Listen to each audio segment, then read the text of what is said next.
up, YouTube? My name is Kristen and I own a small jewelry shop called Optimism Jewelry Shop, and you can find me on Etsy, Instagram, and TikTok. And in today's video, I want to share with you guys how to create a cohesive Instagram theme for your business. Now, Instagram is a super useful tool for business owners because it allows us to create a gallery of our products. It can also be used as like a sales funnel. Like, people who come to your page, they get to know you, they like you, they're like, ooh, I trust this person, I can now buy from them. They won't be able to do that if your feed, if your Instagram isn't very professional or it just doesn't look well. I have a few tips that I use personally to get my Instagram to look like this, and I absolutely love it. Of course, it's not perfect, but it's moving in the right direction. So my first tip is to not take everything so seriously. This is probably the first time that you're trying to look into getting your feed together, and we're not photographers, we're not perfect at this, so there's no pressure to get it right the first time. First tip that I have is to discover your message. Your message is basically the vibe of your feed, the feeling you're trying to give off through your feed. And that can be anything that you like. It can be Y2K, it can be grunge, it can be classy, it can be boho, it can be anything that you like.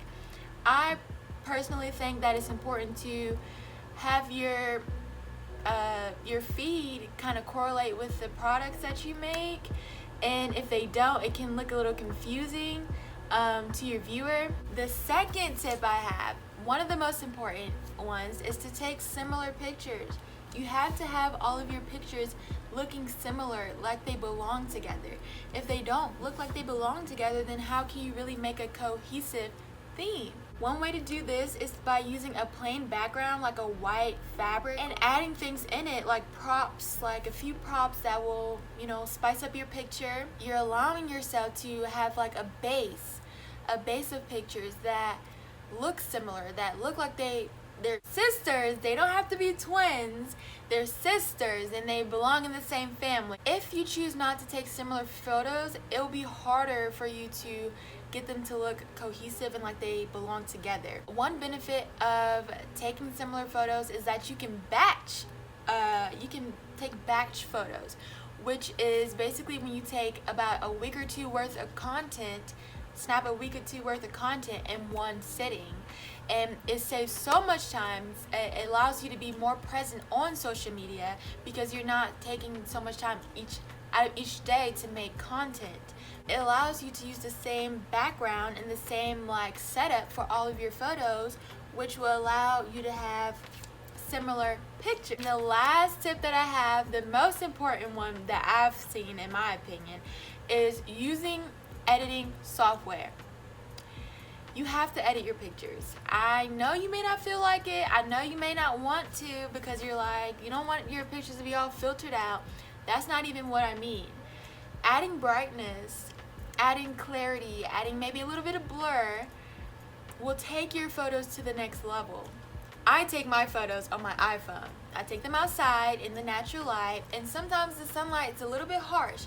It drowns out the gold in my rings. It can drown out the silver in my rings, right? And I don't like that. You need to put an editing filter, some type of editing on your pictures. I get my feed to look like this because they all have that same hue. I use Lightroom, which allows me to create my own presets, which allows me, a preset is basically your edits and you save it so that you can just slap it on a picture and go. You don't have to do each little thing for each picture. You can just slap the preset on there and go. And if you're interested in learning how to make your own preset and how I made mine, just leave a comment below and I'll be super happy to film that video for you guys.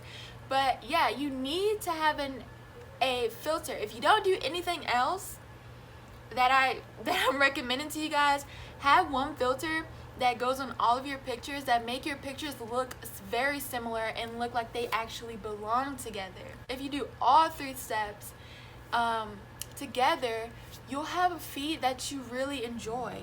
And you know what? Your feet is not permanent. You don't have to keep it. You can change a little thing like here and there. You can start fresh. You can start over. Don't put so much pressure on yourself to have a perfect feet when you first start off, because it's not permanent. I just hope you guys got some quality content from this video. I hope it was of value to you. And if it was, please leave a like and comment. And if you're feeling a little happy-go-lucky, you can even subscribe to me and just let me know that you guys are enjoying this. And yeah, I'll be happy to make more for you guys. But yeah, I'll see you guys in the next video, and see you later.